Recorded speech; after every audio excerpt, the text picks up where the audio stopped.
This is the Speak For Yourself podcast featuring the best of Colin Cowherd and Jason Whitlock. I'm your giddy host, Jason McIntyre. Folks, when I told you it was going to be a sweep in the finals, I told you it was going to be a sweep in the finals. Warriors up 2-0, and we got an awesome show for you here on Monday.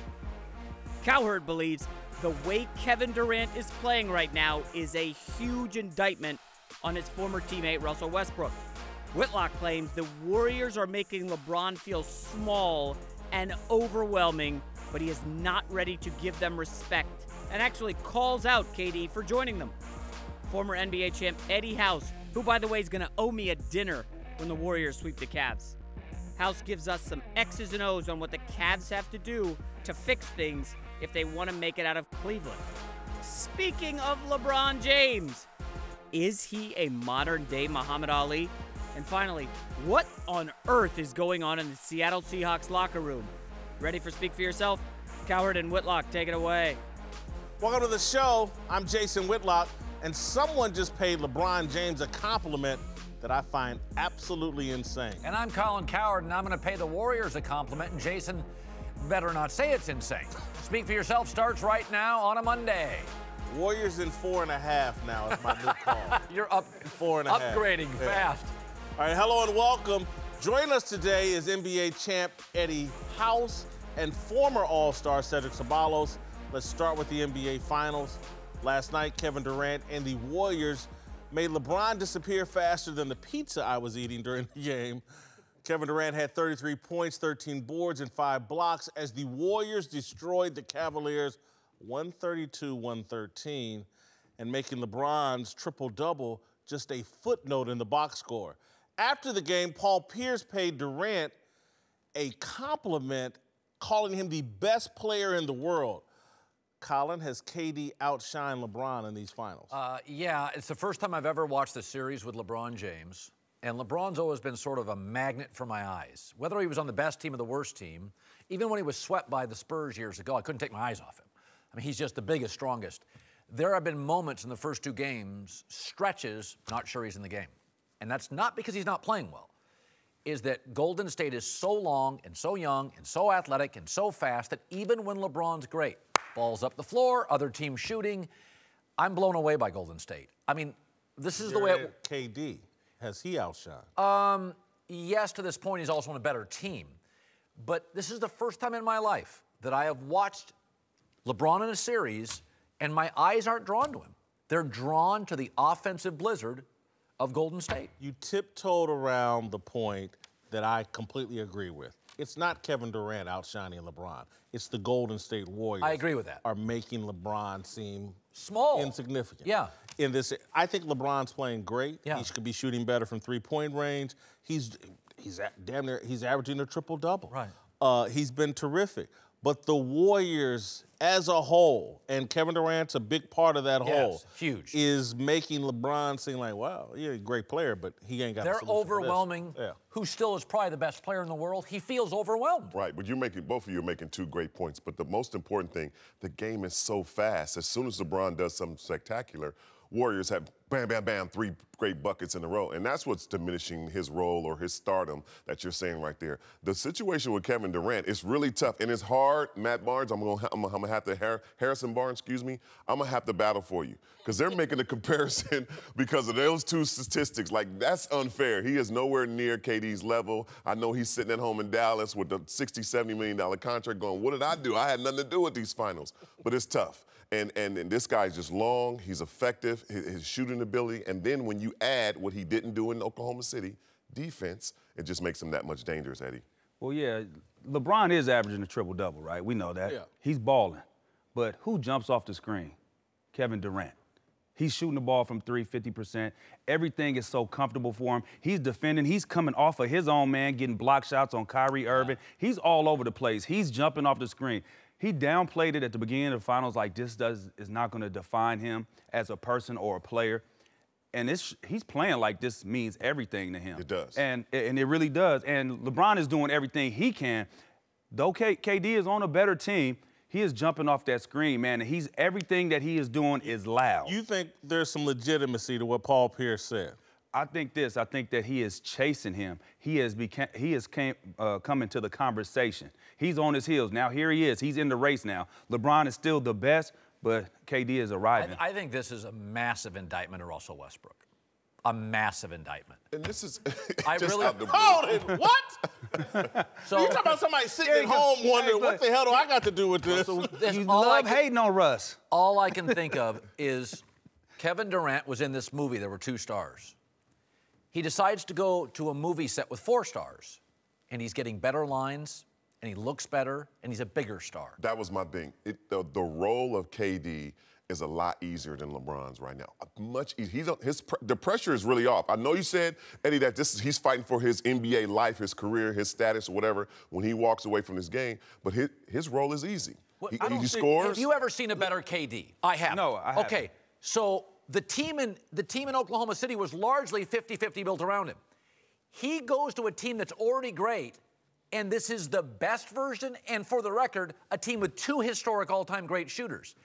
You know what? KD is sitting there right now not thinking about it, but Westbrook has to be watching this thinking, he won. Come on, man. Whoa. He loves the movie comparisons.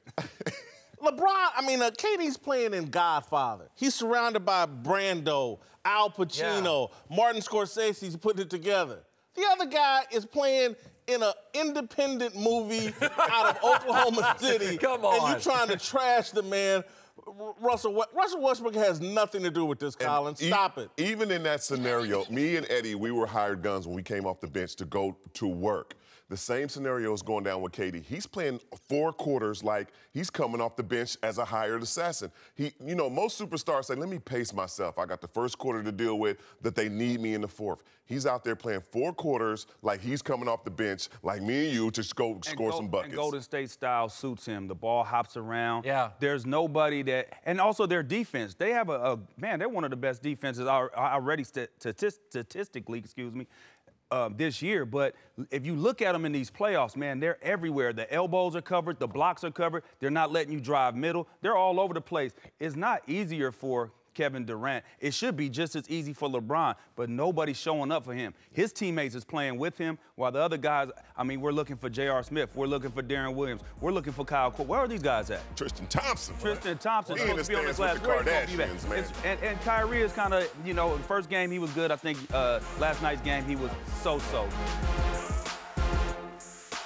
All right, it may be hard to believe, but the Cavs were actually in a worse spot last year, because last year they lost the first 2 games by an average margin of 24 points. This time around, the margin's about 20.5.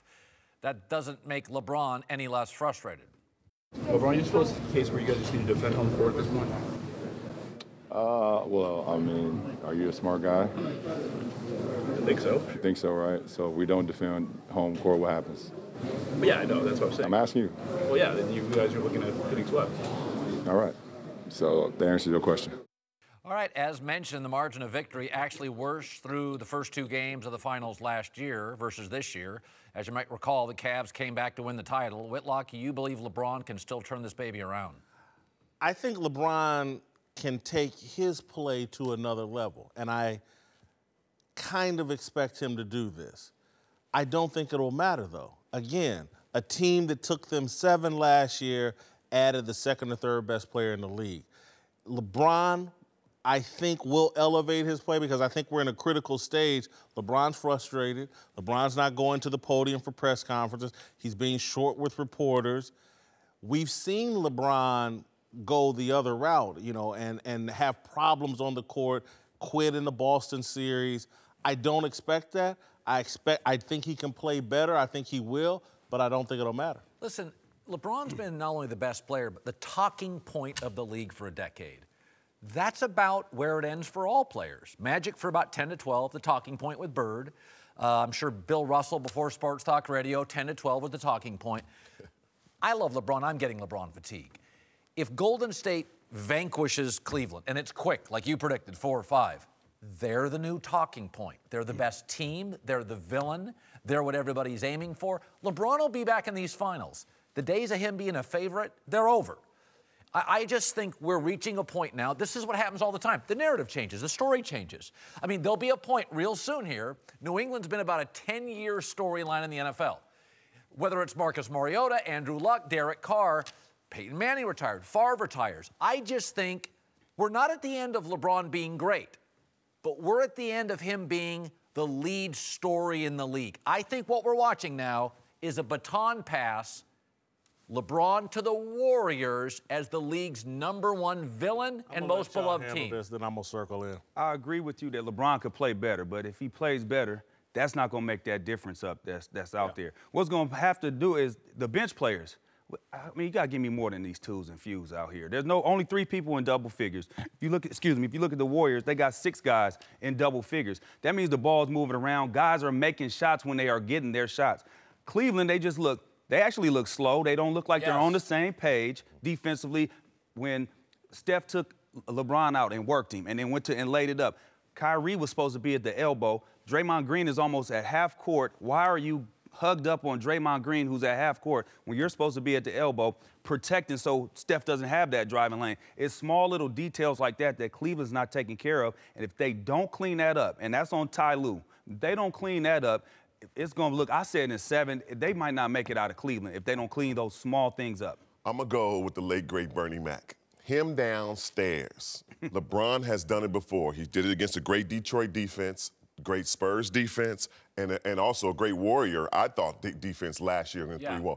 But he didn't do it by himself. And that's the thing. Eddie put that point. Everybody has to start playing like Cavaliers are supposed to play. It's a lot of dumb mistakes that's going on. Fouls and three-point shooters. You know they've been shooting three-point shooters. JR, stop putting your hip on them. It is what it is. They're looking for it, and they're also looking for people to give fouls to. They're not going to give it to Steph, LeBron, KD, the superstars. They're going to look to the others to give them fouls because they want superstars in the game. So you must be in your right position. You must have the ability to make it open for KD and to make it open for LeBron to do what he does. And the Golden State Warriors are making it easy for KD to do that. LeBron James is having a hard time, but his others have to step up and be others. Down shots. That's why guys cannot just get out. They can't. They have to hug their guy in Golden State, so lanes are open for KD. Cleveland guys ain't knocking down shots. I'm giving more help than I'm daring you to take that shot. Colin made a point that I want to respond to that I completely disagree with you, Colin. You think it's over for LeBron as the focus of the NBA. LeBron James has shown us, and will show us again, he'll go wherever the spotlight is the brightest. If he's got to pull up stakes and move to keep the spotlight on him, it will be done. LeBron James will leave Cleveland if they won't bring a Paul George or whomever it takes to compete against Golden State. LeBron James will put himself on the auction block and go to wherever someone's willing to surround him with the talent to complete. He didn't like being the villain. He said, I don't like the villain. He goes, and I think that was a big part of going back to Cleveland. If he does that again, he gave Cleveland a title. 3 straight finals. What more does he owe him? Again, what did he owe him the first time? He gave him 7 years of relevance. He didn't owe him a title. He gave him relevance. He left, came back, gave him a title. But, you know, now LeBron is beyond a player. He's a brand. The shoe companies, the insurance companies. LeBron leaving now in the back end of his career, it doesn't feel like he's accelerating it. It feels desperate. And I think his handlers would say, stay here, wait it out. Stay here and deal with this Golden State dynasty for the next 3 or 4 years so that when you're 35 or 36 when it's over. No way in hell. LeBron James will pull up stakes and go wherever he has a chance to compete against Golden State. It's in his DNA. He's already shown us that. I don't think he'll do that. I think he has to find guys that can really help him. Darren Williams, J.R. Smith, and Kyle Korver. Again, I sound like a broken record. In 2 games, those 3 guys have combined for 11 points. Darren Williams hasn't scored at all in this series. So you have to, if you're getting minutes, meaningful minutes, not like end of the game minutes like Dante Jones and stuff like, I'm talking about meaningful minutes in the thick of things. You got to give me something on the offensive end. Paul George is an interesting name. LeBron's shown an ability to get on the phone with veteran stars and sell a big picture. Now, and it depends on, will Dan Gilbert cut the check for that? He may not. Welcome back. Joining us again, Cedric Ceballos and, of course, Eddie House. Let's return to the NBA Finals. In case you weren't aware, the Warriors are really good at basketball. So good that last night they set the record for the longest playoff winning streak. 14th win in a row, broke the record set by the 88-89 Lakers and this year's Cavs. But a lot of haters still don't respect the achievement. They're all still fuming about the KD acquisition, like the guy next to me, Whitlock. Are you finally going to respect the Warriors' domination? No, I don't. And listen, I picked them in 5 because I felt like, look, they took this team 7 and then added the second or third best player. They found the cheat code. And so, no, I don't really respect it. I really don't. And even to the point of, I was bothered. This thing was going great for Golden State. And then Steve Kerr comes running back in, let me coach, because I want to get some of this. It's all too easy to me for Golden State. I like something that you have to struggle for. I don't respect this. Oh, by the way, did the Celtics want Kevin Durant too? Did the Spurs sign LaMarcus Aldridge? Why are the Warriors, who built this thing organically, they drafted Steph and they drafted Clay and they drafted Draymond, why are you punishing them for going after a free agent? You didn't punish the Celtics. Celtics wanted KD. I'm criticizing them. I'm not punishing them. They're going to get their trophy. But the question is, do I respect it? I don't. You don't respect them drafting Steph. Minnesota, I respect that. Minnesota T-Wolves could have drafted Steph twice. They needed a guard. They passed on Steph twice. You do get the reason they're good is because the organization is smart. And they cheated and got Kevin Durant. I don't think they didn't cheat on that. He had a chance to go wherever he wanted. That's right. And again, they did do this organically. They did it through the draft and through trade. They got Iguodala through trade. And then they signed a couple free agents here and there, but the big splash was KD. Now, they are doing something that is getting them in the conversation as one of the greatest teams ever. This is the greatest team, to me, ever assembled, ever constructed. I don't think there's a team that has been constructed better, especially as you go through the draft. They went and did it. It wasn't like a bunch of different free agents came through and they put it together like that. You do know, I mean, see, you're going to put Magic Johnson and Kareem Abdul-Jabbar in the sick bed with this kind of conversation. No, that's okay. I said in the conversation. I didn't say the greatest team. I said in the conversation. They're not in Magic and Kareem's conversation. Oh, they're not. First off, their career is nowhere near being over with. Their career is nowhere near being over with. Can we have those 2 cups over there, please? Come on now. We talking Kareem, Magic, James Worthy, Byron Scott, by the way, Michael Thompson, Bob McEnroe. Let's keep going. Could But Michael this is not Thompson, over with. Riley. Pat But Riley. look, this is not over with yet, my though. God. And who did they When it's battle? over, then we maybe could talk about, because they'll still be able to add some other By pieces. the way, this is the most skilled the league's ever been. You do get every 6'8" guy in the league now can dribble, pass, shoot. There's not one guy that can shoot the sky hook, but somehow it's the most skilled by the thing. way, you that know was the what- hey, most everybody. unstoppable shot in the history of basketball. And here's when what everybody else it was worth. 2 points. Durant, the 7-footer, his is worth 3. And those 2 points got him the leading scorer in the NBA. Listen to the thing. The Golden State Warriors, if they go 16-0 on this, they will be talked about the world's greatest team. That's all I'm saying. They will be having that conversation because they went 16-0. But what they will do is say, well, who did they play? They played the Blazers. They played the Jazz. And then they can't. No, I'm just saying, only this can is play what they'll who's- say. You only can play who's in front of you. My point is that who cares of what they play? 16-0 has not been done. blowouts. It's hard to do. It's incredible. It's a lot of luck. It's a lot of injury not having. It's a lot of official being on your side. It's a whole lot of things that go along with it. Everybody's been telling me for years how great the West is. Okay, sweep, sweep, sweep, and this could be sweep. How great the West is. It's only had 3 teams. Okay, but you guys keep telling me 16-0. Jordan went 6 games with a Utah team. 4 guys that started couldn't shoot a jumper. Moses Malone, Dr. J, Maurice Cheeks, Andrew Toney. Good teams. Good team. Nice teams. Great. You young. No, I'm not. I'm a hoop historian. lost? Detroit Pistons I'm a hoop squad. historian. I know I basketball. understand that. Moses Malone and Dr. J and that group would have something for this Golden State I don't know team. if they would be bunch able of to deal with mid-range their jumpers. athleticism. I don't think they'll be able to deal with their athleticism. Malone would all the eat way. them for lunch. Do you know Who will 15 guard KD on the perimeter? 7-footer? Who's going to Moses guard him? Malone gonna guard KD out there? He gonna get whooped. They will not get a rebound. They will be No, they will get a rebound. They've got rebound length is effort, man. galore. Rebound is Green effort. would be eaten for lunch by that. Rebound is effort. It's 2 different games. It's 2 Yeah, different 2 different styles. eras, too. The officiating is a lot different. The rules of the game are a lot different. You can't compare the past to the way, but you do have to have the ability to respect if they go 16-0. Right. They go 16-0. You got to go ahead and put them somewhere, regardless They're of in who the they conversation. played. They might not be the best, but they're in the Yes. conversation. So the NBA now is a global league. We're getting European players who didn't even didn't even get a look. This is a global sport. It's like baseball staffs. Oh, now Zaza's patchouli. I know, but I'm saying he got something for Kareem. Well, I'm just saying that we have global. Nobody did though. The net. That's his point. But who got something for KD? That's my point. All right, welcome back to the show. Back with us, Cedric Ceballos. And joining us now is the former Super Bowl champion, Eric Davis. Let's talk some more LeBron James. LeBron has received a lot of compliments in his career, but he just got arguably his biggest one from the ex-wife of Muhammad Ali, speaking to our very own TMZ Sports. He's like the Muhammad Ali of basketball, and I thought he was so intelligent the way he handled himself because of the situation and made a point to let people know this does exist and it will be here for a very long time, and these kind of issues should be answered.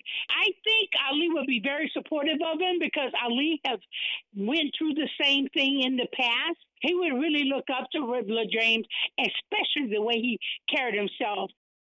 Listen, we got into this last week. The conversation continued on all throughout the weekend. I don't think the analogy to Muhammad Ali is in any way appropriate. And I'm someone that a few years ago thought LeBron was headed down the Ali path. I think he's pivoted and moved. Muhammad Ali never, ever, ever courted popularity. Never. And as long as you court popularity, you're never, ever really a truly revolutionary figure, in my opinion. The revolutionaries, the people that really make an impact, don't court popularity. LeBron James spoke out against name-calling. That's something every parent does at some point in their life, every teacher does at some point in their life. There is true racism in this country. It mostly impacts the poor. I wish LeBron had spent his time talking about that. I don't see the comparison to Ali. Athletes, first of all, Ali, just because somebody doesn't compare to Ali, it's not a criticism of that person. Right. Ali's the most unique athlete of my life. Yeah. I mean, my dad wasn't a sports fan. We talked about Ali Frazier.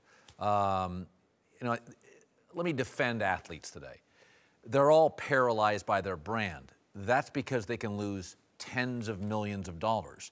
You know, when I grew up, you probably had agents, but most players in the 50s, 60s may have had an attorney. Agents, brand agents. Big corporate ties. Yeah, but again, let me defend athletes. Muhammad Ali didn't have $100 million at stake. Not saying he didn't have money, wasn't popular, but today's athlete, the world's changed. They're global stars. Sneaker deals, commercials, movies, production companies. So, listen, Muhammad's an all-timer. He did live in a different time. And I don't think athletes today lack courage. I think they have many handlers, and sometimes it can be tougher. The blowback is tougher for athletes Different demand. who go into social areas. I think most people think that they're comparing the sacrifices with LeBron and Muhammad Ali, and they're so far apart, it's ridiculous because of the era that they both played in and also what Muhammad Ali gave up for his rights to do what he wanted to do. I think in this situation, what she was saying is he's the only one at his level that's really speaking out. If we go back to the ones that are on his level, Magic, Jordan, maybe even Kareem. Kareem was in that mix with Jim Brown and also Muhammad Ali. They never really spoke out. They had HIV and AIDS. They had the Million Man March. They had crack. They had the 3-time strike. They also had the OJ trial when they were superstars, and they never said anything about those things. When LeBron, right now, the police brutality, he also had the N-word on his house, and also he has the black president, first black president, and he came out and spoke. That's what she's saying. He's the only one that really comes out. He got the other 3 guys, Carmelo, Dwayne Wade, and also Chris Paul, to come out and speak at the ESPY Awards, too. So this is something that she's saying. She's saying he's coming out. Obviously, the level of sacrifice is totally different. It's a completely different time, and you can't compare goals. We had this conversation ago when they talk about sports, and right now you say the level that he's at and what it is he's saying. So I'm okay with the comparison. You're not, but you said you get on Colin Kaepernick because you're saying he has nothing to lose. Coming out, you know, that we've had those conversations, and a lot of people say, you know, he's the backup. He was the guy who wasn't doing anything, so he took his stance for his beliefs, and was like, well, he didn't really have anything to lose. So this is a guy that is at the top of his game. He's at the top of the sport. He's transcended his sport, and he's saying some things. The times are different. The things that Ali went through, the way things were. This guy was born in '84. Okay, the world was he's a '90s baby. It was a completely different world, and the issues that they are dealing with are completely different than the issues that Ali dealt with. But what he is seeing and what he is dealing with, he is trying to speak out on. And I applaud him for it. Both LeBron and Ali have taken leadership roles in social issues. To your point, the social issues there was more strife. Ali's life, Ali was getting death threats. Yes. LeBron, celebrities probably all get them. Yep. But I think that the issues were more serious.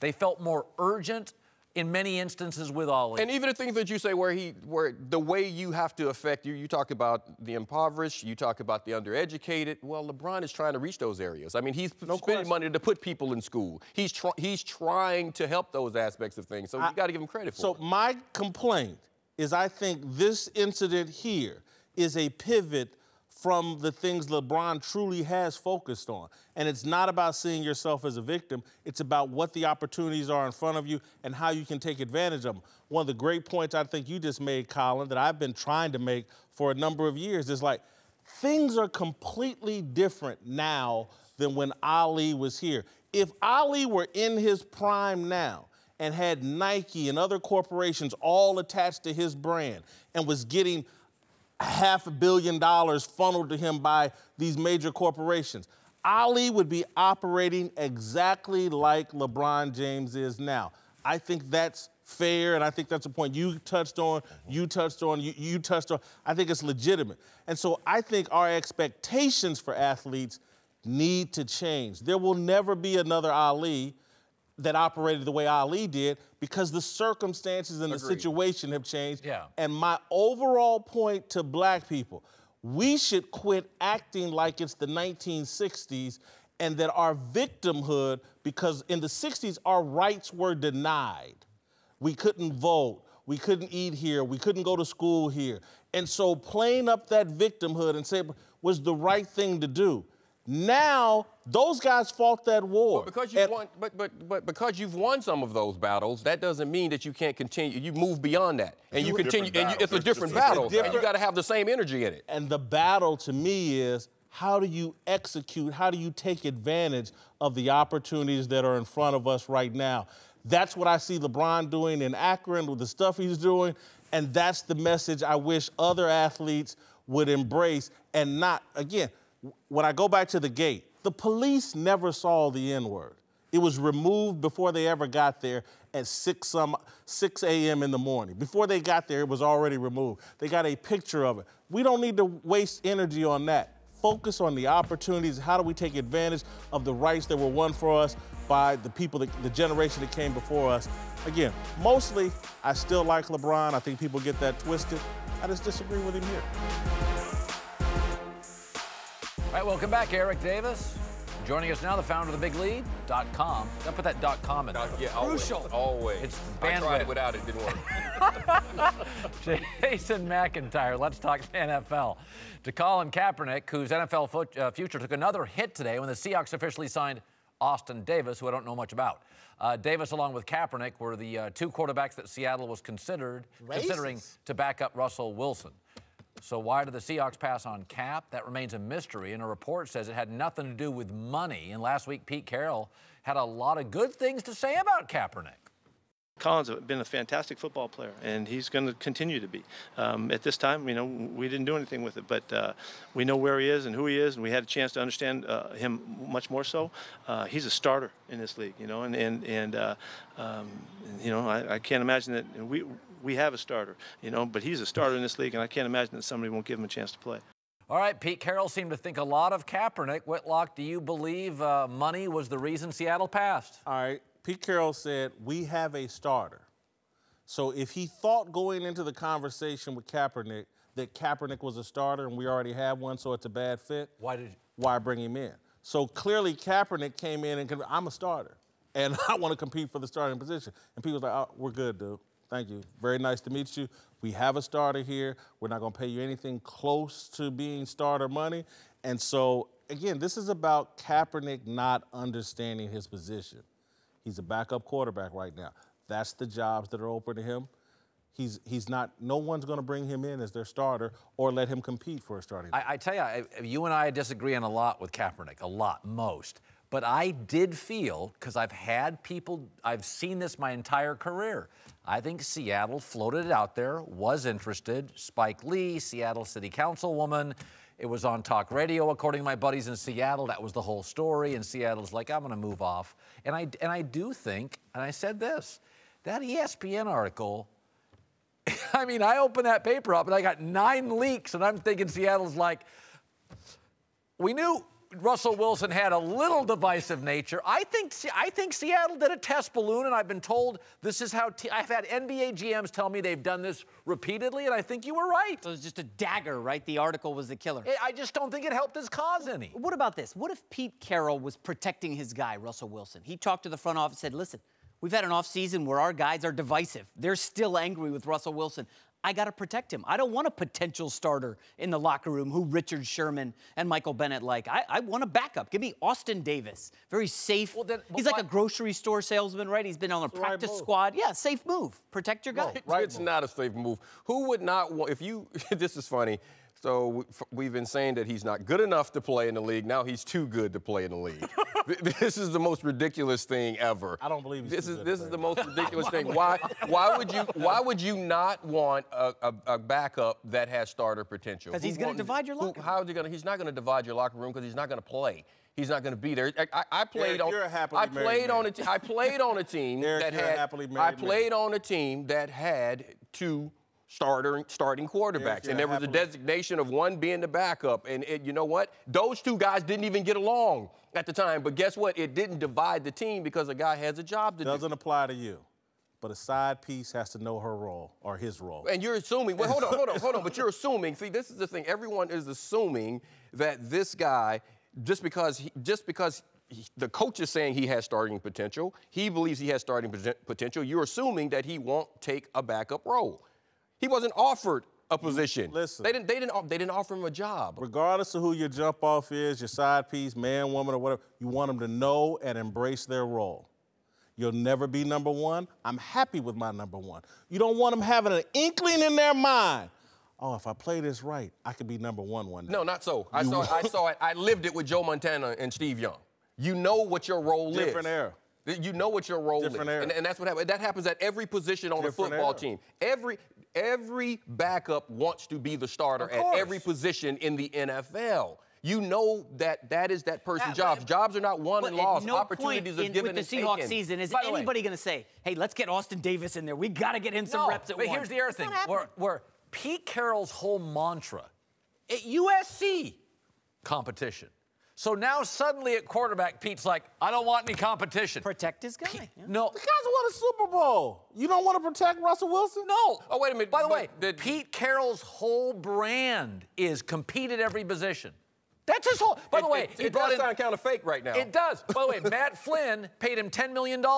Pete brought in Russell Wilson. He ain't Russell Wilson. Well, guess what? Kaepernick's better than Matt Flynn. Look, man, Richard Sherman, Michael Bennett, Michael Bennett, all these guys running their mouth. They love Kaepernick. Again, Kaepernick won't accept his role. If you're trying to get a number 2 job, there's a way you have to play it. He's not playing it properly. He thinks he's a starter. I do wish he would hold a press conference. I'd like to hear from him. Once this year. He's tweeting out Bleacher Report stuff rather than speaking for himself. Can I just have a press conference from Kaepernick? You're the Johnny Cochran of Colin Kaepernick.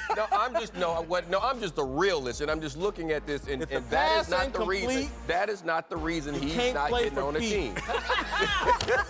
This is the Speak for Yourself podcast featuring the best of Colin Cowherd and Jason Whitlock. I'm your host, Jason McIntyre. Thanks for listening, everybody. We had a record-setting month, the producer of the podcast tells me. Thank you all for spreading the good word. Remember to share our stuff, subscribe to the podcast on Apple Podcasts, SoundCloud, YouTube. And folks, when I was saying over the weekend that Kevin Durant is taking the torch from LeBron, I mean it. This series is over. See you tomorrow.